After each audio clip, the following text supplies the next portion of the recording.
24/7/2025 લગભગ રાત્રિના 1 વાગ્યાની આસપાસ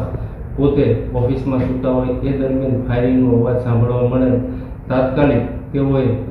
ઓફિસની બહાર જોતા એક મોટરસાઇકલમાં 2 માણસો મોઢે રૂમાલ બાંધેલો હતો તે ફાયરિંગ કરીને જતા રહેલા છે અને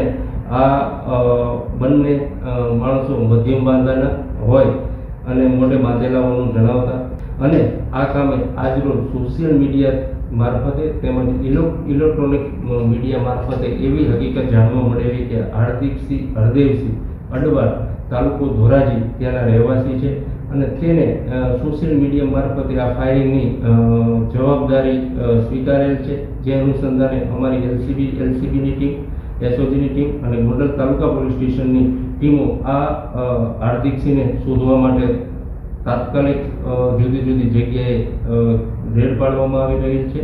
અને આ કામે હાલે તપાસ ચાલુ છે.